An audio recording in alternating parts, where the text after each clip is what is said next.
One is, the top one is how we do that. We fill during periods of time of low revenues by using the reserves we build up over time. And we have two reserves, as we heard earlier today. One is the Constitutional Budget Reserve, and the other is the Earnings Reserve. We fill the low revenue cycles against the sustainable budget amount during those periods of time by calling on those reserves. And then when we go through periods of high revenue, we fill those reserves back in. Now, it takes fiscal discipline to do that during high periods. You have to take money in excess of the sustainable budget number and put that money back into the reserves. But if we do that, we're able to even out the spending levels and able to even out the rewards for Alaskans for each generation to have their share of the state's wealth. Not penalize those who are here during low revenue cycles and praise those or benefit those who are here during high revenue cycles. Now, I don't use taxes or cap the PFD in my proposal. And the reason I don't is this.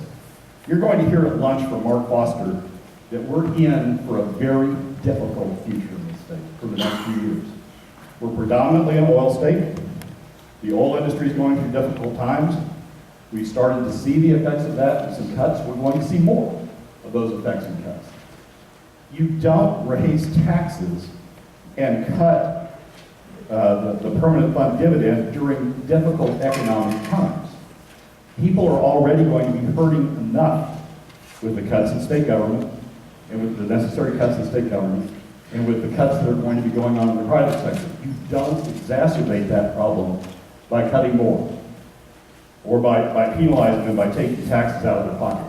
All taxes really do is they take money from the private sector and put it into the government sector. Yeah, it's great for the government sector. We've got more money. We can spend more money. But it's not good for the state's private sector. It's not good for jobs. It's not good for investments. It's not good for the corner latte shop where people go and spend their money on their way to work when they have the money. If you start taking money out of that economy and put it back over into the state economy, you're taking money out of a segment of Alaska that continues to support the state. I don't cut the PFD either. There are studies, there's one done in 2010 by Scott Goldsmith, that says if you cut the PFD, you're hurting Alaska more than if you keep the PFD intact. In other words, if you take the portion of the PFD you're going to cut and put it in the state government, spend it in state government, you're going to have less jobs for Alaskans. You're going to have more income inequality for Alaskans than if you keep it in the PFD. So I don't do either of those. I take it out of the reserves in a way that I think helps fill the gap during the meantime. Now, there are two important aspects of this. One is fiscal discipline, which I already mentioned. Future legislatures, when you're in high revenue times, those legislators have to put the money, the excess income into the reserve accounts. There are ways statutorily, perhaps constitutionally, we could force that to occur if we don't trust the legislators to do it at the time. And the second is it requires monitoring.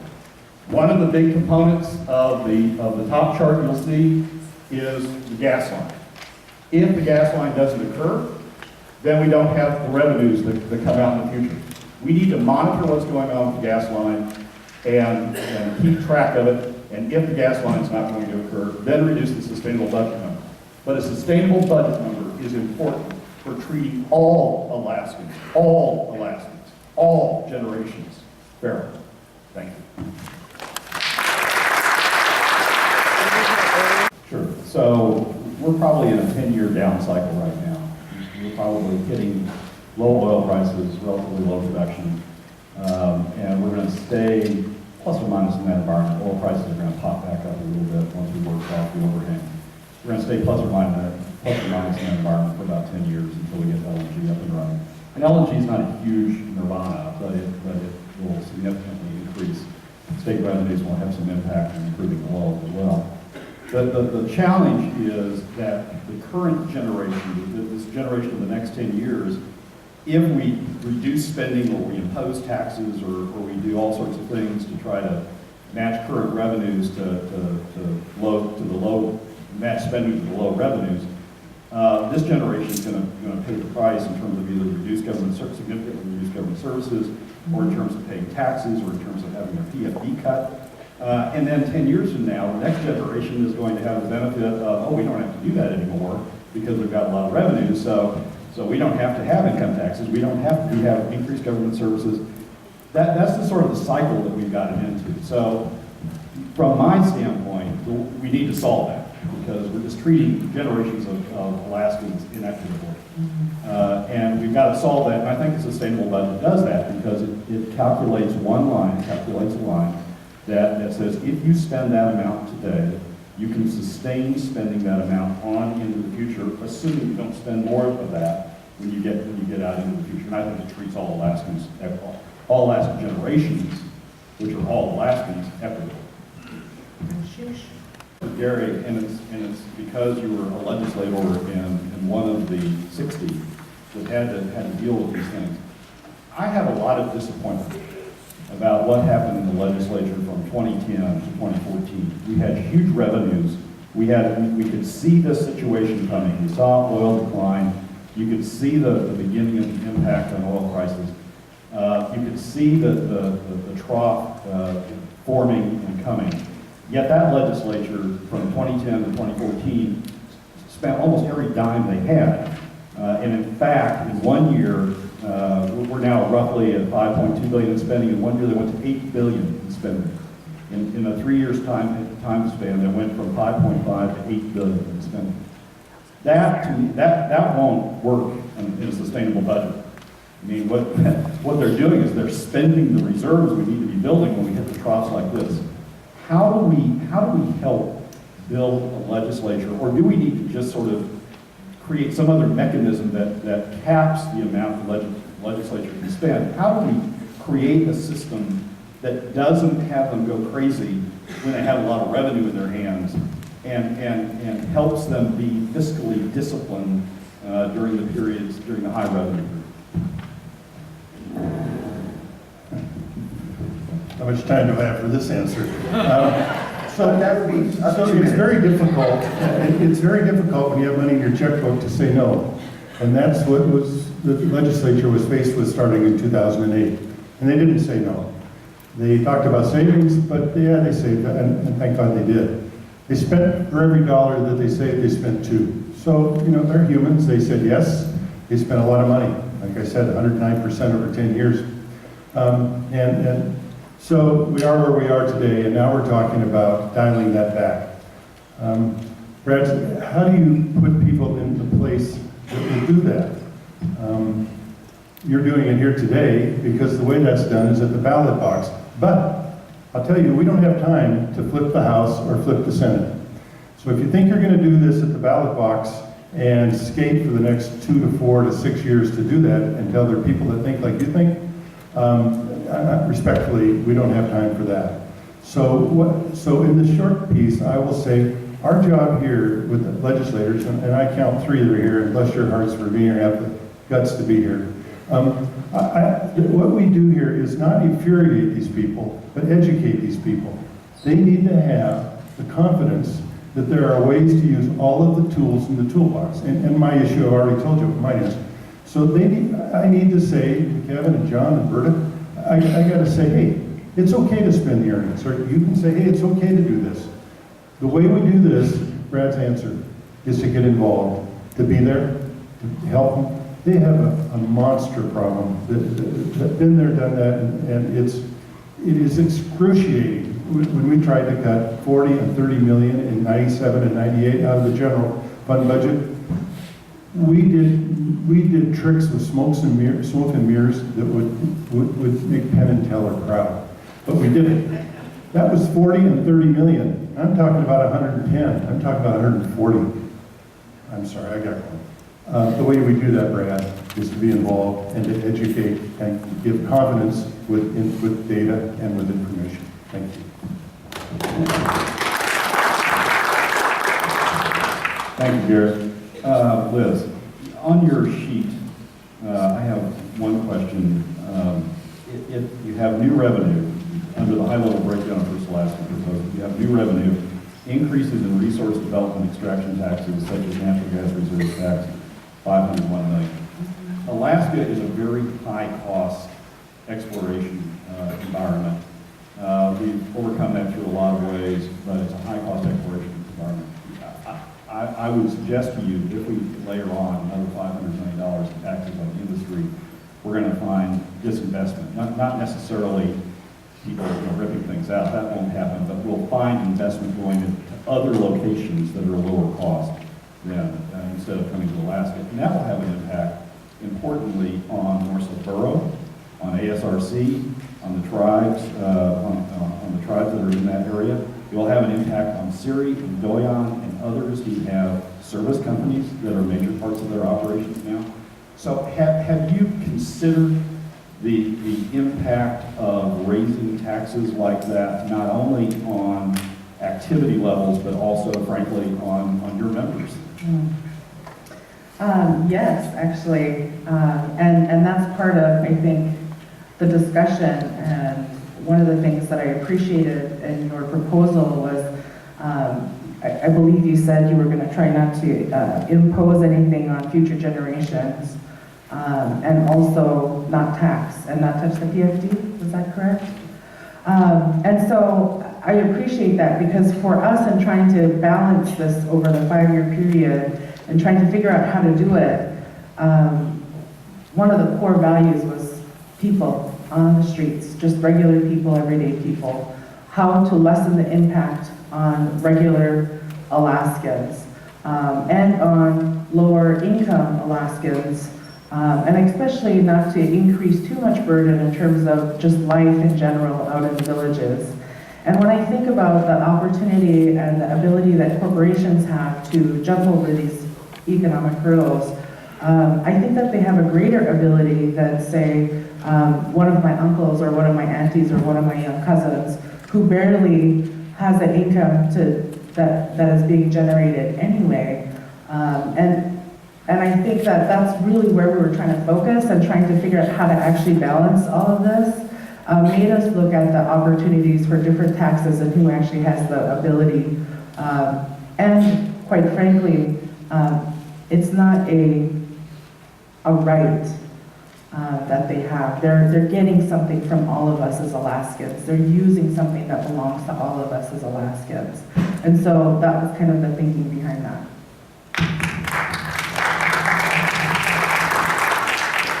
Brad?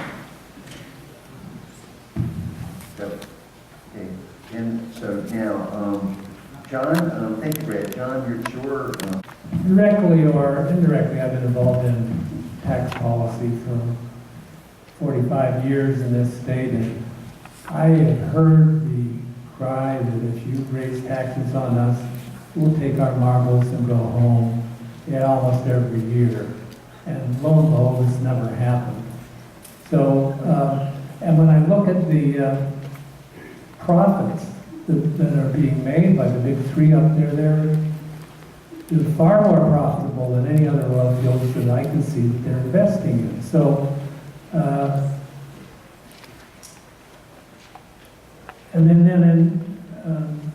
so I'm wondering, Brad, where, and then you go on to say we've got a 10-year, everything's going to get right again, huh? Where did that come from? Or do we have to really set our tax system now on a reasonable basis, as might have been anticipated by the founding fathers? I'll try to find a question there. Oil companies make investments going forward on where they're going to produce the best return.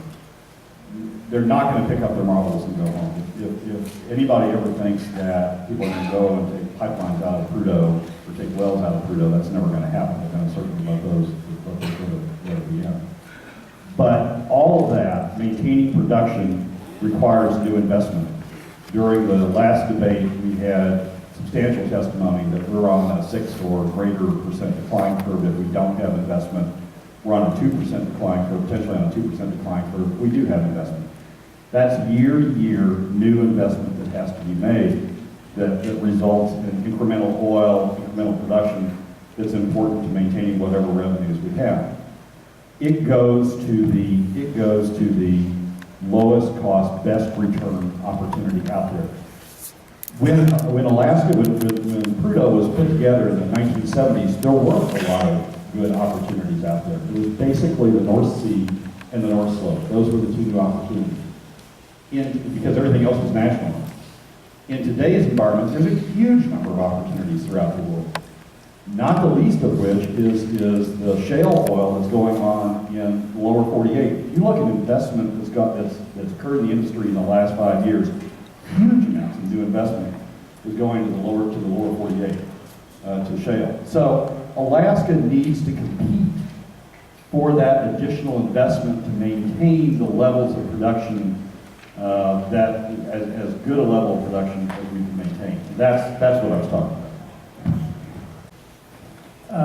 Your estimate that in 10 years, we're really dealing with a problem that will be solved in 10 years. And, you know, I've taken a look at gas line economics a little bit, and I think I would have to say that investing, for me, it's anti-capitalistic for the state to be buying a big chunk of the gas pipeline investment.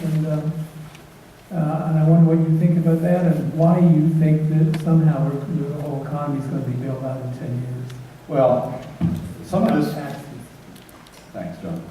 Some of this is based on the work of Scott Goldsmith, Dr. Scott Goldsmith, who's professor emeritus at UAA, and I cite references in the supplemental sheet that I would suggest you go to that has Scott's analysis of the sustainable budget number and the long-term revenue the state's looking at. The LNG project, I know that it's fashionable right now to sort of stomp on the LNG project, but let me tell you why I think it goes. It goes because the world is changing. Climate change regulation, whether you believe in climate change or not, regulation's coming. The conference that's going to occur in Paris later this year is going to result in changes in climate change regulation. They're going to increase. The best way, and they're going to increase globally, India, China, United States, Europe, Africa. The best way to deal with climate change regulations is going from oil and coal to gas. There's going to be a substantial new demand, continued demand for natural gas in China and in the Far East. We're positioned to take advantage of that. Now, there's a lot of competition in the world for that. But when you look at what Alaska has, we have huge volumes. We're talking about the equivalent of 500,000 barrels a day in natural gas. No one else can produce that. We have the potential to produce low cost. It's a high cost system, but low unit cost, which is what really drives competitive economics. So we both have a growing LNG, we're going to have a growing LNG demand over the 2025 to 2055 timeframe because of climate change regulations, and we're positioned to take advantage of it because we can drive costs down if we can stay aligned and get those costs down. So I'm frankly I've spent a lot of time in the oil industry, I've spent a lot of time in the LNG industry, and I'm frankly fairly positive on where we're headed. When you take that, you look at Scott's economics, and you look at Scott's projections, we end up fairly good in 2025. When we sat here as a state in the mid-1980s, we said, oh God, it's never going to get better.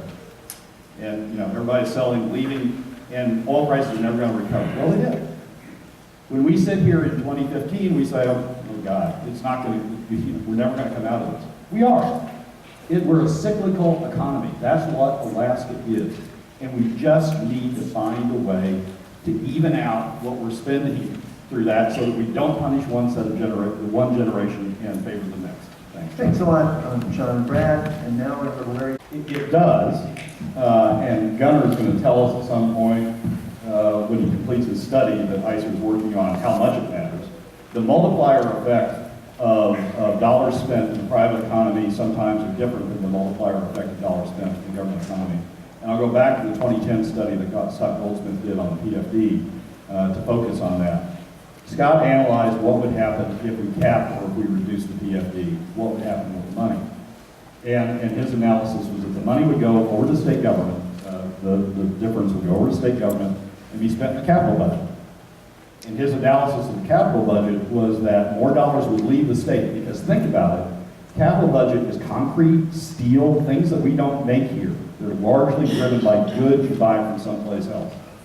Money would leave more money would leave the state, there'd be lower employment than if the money stayed in the state with the PFD and circulated in the local communities, particularly in the West, particularly in the rural areas, but also in Anchorage and also in the rail belt as well. More money would stay in the state as a result of keeping the PFD where it was. So it's not always the case. I mean, there may be some uses of government money that have better multiplier effects than private uses, but that's the key question.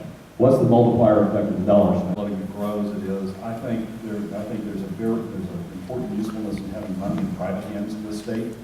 Again, if you go back to the 2010 study that Scott Goldsmith did, you look at the economic impact in the Bush and elsewhere in the state of having that money in private hands and spending in private hands, the effect on the private economy. And I think it's important to continue to do that. I would not cut the dividend. There certainly are roles for government, but I think that particular source of funds is better put in private hands. In the state budget from where it currently is, and you've never particularly identified, although you have a lot of ideas about what the level of state spending should be, and what, we've talked about what sources of revenues there might be, whether good or bad. You've never identified in detail what cuts you recommend, although you thought about this for years and years, and at one point you suggested, at least once, that there should be an across-the-board budget cut. I want to give you a chance now, Brad, here this morning, to identify specifically what budget cuts that you urge the state government to take to reach this level that you recommend. You're going to get me to answer that question no matter what. We've been doing this for about 2 years now. So look at the third paragraph on the red sheet that says sustainable budget proposal. And that captures a lot of what I'm talking about. I would cut oil and gas tax credits, frankly. Now, John's looking at me oddly, and Jack will look at me oddly. But I think we can't afford the oil and gas tax credits we've had. In the fall 2014 revenue sources book, we projected that oil and gas tax credits would drop from $700 million this year to $400 million next year in FY 2017 to $250 million in FY 2018. I think we ought to cap them at that amount and reduce them on that road. That gets me $450 million of the $900 million I need to get in cuts in order to get down to the sustainable budget number of $4.5 billion. The other $450 million I would take fairly across the board. That's about 10%, I think, of the remaining amount, plus or minus. I would take that fairly across the board. I would take some out of K-12, quite frankly. I would take some out of Medicaid and DHS. I think we're going to see a substantial effort of Medicaid reform in the coming session, and I think there's a lot of reductions. There are reductions that we can take in Medicaid costs. We have elected, this state alone among all of the states has elected all of the Medicaid options permitted. No other state has done that. We have the highest Medicaid reimbursement rate in the nation, and we have the largest, on a per capita basis, the largest Medicaid universe population of any state. So I think there's a lot of things that can be done in Medicaid, and I think we'll see those reductions. And then frankly, in the other government, in the other agencies, one of the things that I've been an advocate of for a long time is we have built a university system we cannot afford. We have 3 universities that we're trying to separately accredit and keep running, doing all sorts of things. We've built buildings until we can't even find room for buildings anymore on some of these campuses. We have to take away parking lots and crowd parking farther and farther away from the students. And I think that we can significantly reduce the university system. We need one university. Now, we can have multiple campuses, but we need one university system. We need to fund a university that's an excellent university as opposed to having 3 universities that were sort of half funded. So those sorts of things frankly, I think the specifics, maybe more specific than you got out of your before, Cliff. But oil and gas tax credits across the board, focus on Medicaid reform, do some reductions in K through 12, and focus on the other agencies and specifically focus on the university system. Some sort of compromise approach this afternoon. You all understand Cliff put me in red, right? Cliff chose the colors. Gunnar chose the colors, I enforced it. Somebody put me in red. So I've learned two things. One, surprisingly to me, very surprisingly to me, all of the proposals, I believe this is accurate, all the proposals look to the earnings reserve account for a portion of the funding. And I think that is something that, frankly, I hadn't anticipated coming up, hadn't anticipated would happen as we came up here. And I think it's something that, frankly, I think the legislature overthinks this issue. I think the legislature gets too concerned when they think about touching the earnings reserve account. I think Alaskans are frankly ahead of the legislature in that regard and are ready for using the earnings reserve now that we've hit the rainy day. One is the small business owner, because I do think what happens to the state is we do have an exodus of people, maybe not mass, but we have an exodus of people. I think we'll go, I think if we don't get this solved, I think we go from 730,000 now, at least to 600,000, possibly below that. And I think that hurts the small business owner. Less people, less buying power, less money circulating through the economy, fewer people going to shops, and I think the margin of the small business owner hurts. I think also the second group that's hurt are those who are depending on their home value as their equity. Because the other thing that's going to happen with exodus of people is that home values are going to go down. Now, Anchorage may sort of hold on, may be less than the state, because what will happen is as money gets withdrawn from the rural areas, from Fairbanks, people will move to Anchorage. And so there will still be a demand in Anchorage. It won't be at the same economic level, but there will still be a demand in Anchorage. But I think there will be a loss of home value, even in Anchorage, but certainly throughout the state. And I would basically agree with Brad, so continue in the dark. Well, what I would urge the legislators, who are the ones who are going to decide this issue, is to think outside the box. This goes back to my junior bubble. And I'll give you an example. The legislature heard 2 years ago, had one hearing on sustainable budgets, one hearing. It was late in the session. It was sort of a pro forma hearing. There was a bill up to do something about it.